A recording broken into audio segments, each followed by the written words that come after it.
Olá pessoal, tudo bem? Hoje nós vamos conversar um pouco sobre a Constituição, né, de 1988, a chamada Constituição Cidadã, que é a nossa atual Constituição, né? Vamos discutir um pouco sobre as suas características e sobre também como se deu a oposição da sociedade, dos partidos contra a ditadura civil-militar, né? Aqui no Brasil.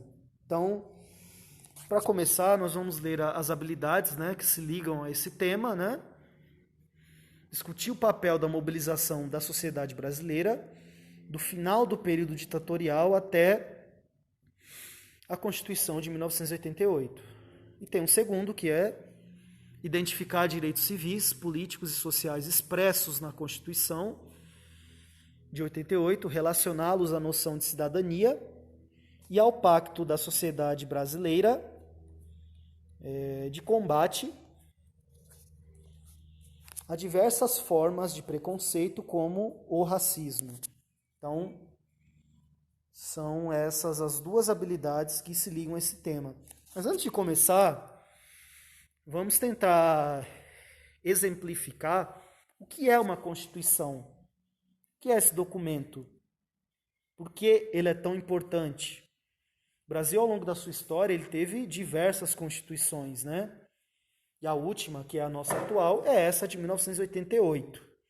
A Constituição, pessoal, é o principal documento de um Estado, de um país. Lá estão expressos os direitos que cada cidadão tem, os deveres que ele tem, os deveres dos governos, do Estado, do judiciário, para com o Estado, para com a sociedade. Quais são os limites do poder? Quais são os limites desses três poderes? Até onde eles podem ir? Então, tudo o que se refere ao Estado e à sociedade civil estão expressos ali na Constituição. Então, em 1988, o Brasil já estava passando por um processo de redemocratização, né? De fim da ditadura civil-militar. Então, a nossa Constituição, ela expressa esses anseios da sociedade, né? Esses anseios de oposição à ditadura e por uma democracia, pela garantia de direitos, né? Então, a nossa Constituição, ela tem uma série de artigos, né, que falam sobre uma série de direitos. Por exemplo, diz que todos são iguais perante a lei, né? Diz que não deve haver nenhum tipo de preconceito ou de ódio de gênero, de raça, religiosa. Diz que deve haver, o Brasil é um Estado laico, ou seja, não tem nenhuma religião oficial, mas ao mesmo tempo existe uma liberdade religiosa, ou seja, garante uma série de direitos. Diz que todo cidadão tem direito à saúde, à educação, à segurança, né? São todos direitos que estão expressos ali. E se há um direito, todo cidadão tem o direito de cobrar, quando ele não é atendido pelo Estado nesse seu direito, né? Nesses seus direitos. Então, na nossa Constituição também é tido que nós temos eleições, né, de 4 em 4 anos, que elegemos tanto prefeitos como governadores, como presidente da República. Nós elegemos também deputados e senadores, vereadores aqui no município e deputados estaduais nos governos estaduais, nos estados, né, melhor dizendo. Diz que temos um Estado dividido em três poderes, executivo, legislativo e judiciário, ou seja, todas as características do que é o Brasil hoje estão expressas na nossa Constituição. Mas a questão é, esses direitos, eles são efetivamente garantidos pelo nosso Estado? Por exemplo, uma coisa que diz na nossa Constituição é que não deve haver nenhum tipo de preconceito de gênero, ou seja, homens ou mulheres, ou pessoas que são homossexuais, ou LGBTs, ou travestis. Só que quando a gente olha o nosso país hoje, pessoal, a gente sabe que o Brasil, infelizmente, é o país que mais mata LGBTs no mundo, né? Nós temos esse triste índice. O Brasil é o país que é o quinto em feminicídios no mundo. O Brasil é um país onde existem, infelizmente, muitos estupros. Então, nós temos no papel a garantia para que isso não aconteça, mas na prática os estados, os municípios, o governo federal não nos garante esses direitos, né? Infelizmente é muito difícil ser mulher no Brasil, é muito difícil ser homossexual aqui no Brasil, né?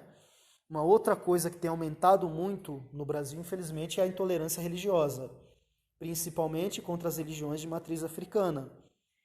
A nossa Constituição garante o direito à liberdade religiosa, mas o preconceito e o ódio contra essas religiões tem aumentado bastante, né? Beleza? Então, isso é falando da nossa Constituição hoje, se ela efetivamente está sendo cumprida, né? E nós sabemos que, sob muitos aspectos, não. No papel ela é muito bonita, mas na prática o Estado não tem garantido a sua efetividade, né? E como se deu, pessoal, a oposição à ditadura civil-militar no Brasil? Por que esse nome, civil-militar?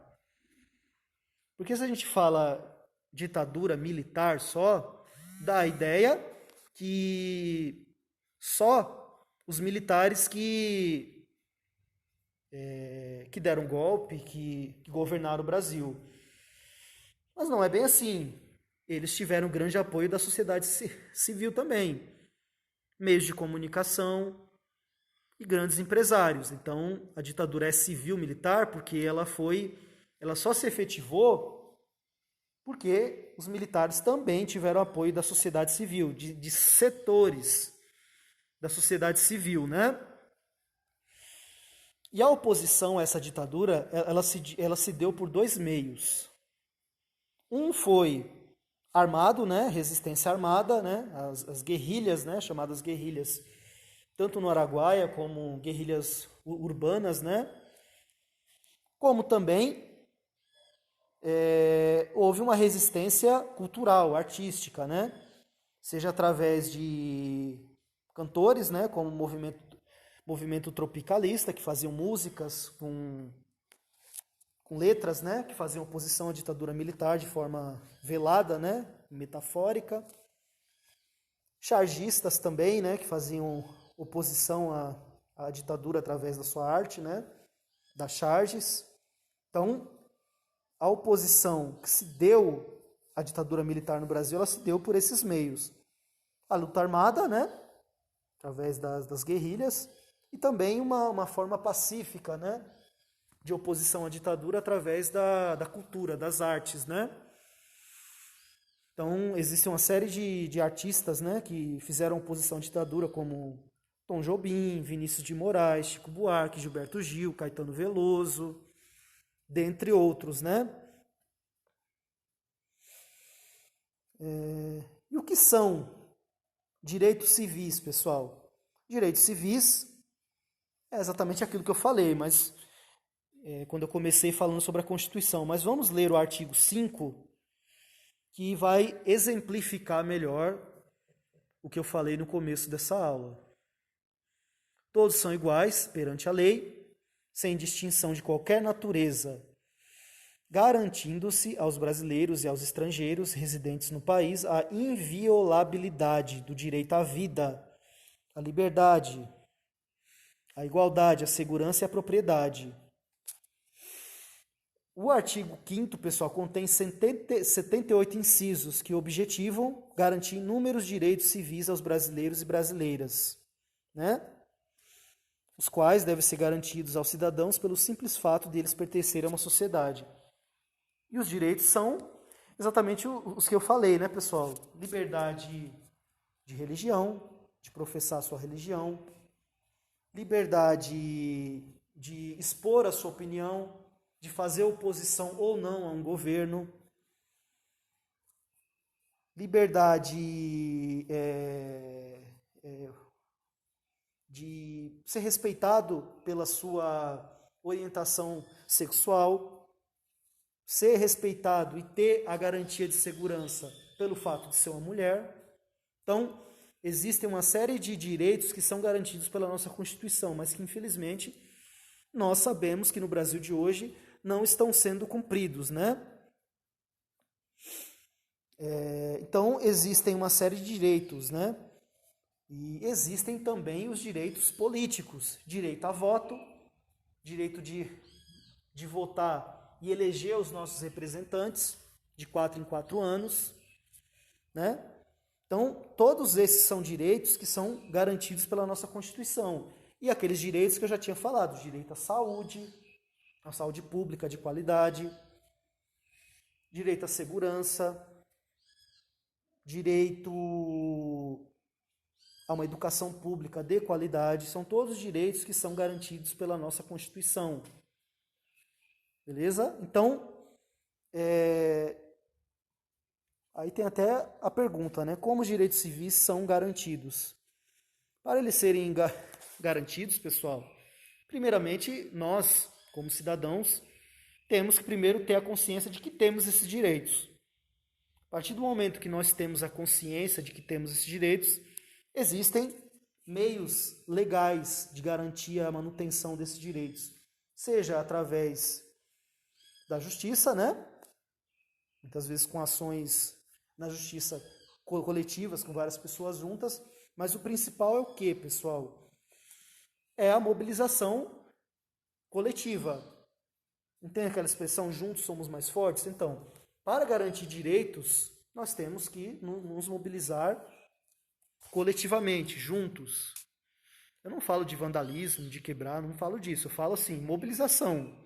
Cobrar os nossos direitos, mas de forma efetiva, coletivamente, através de associações de moradores, através de sindicatos, né? O direito à greve, por exemplo, falando de sindicatos, é um direito que também é garantido pela Constituição. Então, todos esses são direitos que nós temos e que temos o direito de cobrar, sim, coletivamente, porque coletivamente nós temos mais força. E a forma de efetivar essa coletividade é através do quê? De associações, seja de moradores, seja partidos políticos, seja sindicatos. Então, mais ou menos isso foi o que foi discutido nessa aula, né? O que são direitos civis, né? Quais os direitos que são garantidos pela nossa Constituição, o que é uma Constituição, né? E como se deu a oposição à ditadura militar. Beleza? Espero que essa aula ajude vocês a compreender um pouco mais sobre essas temáticas. Beleza? Tchau, tchau, pessoal.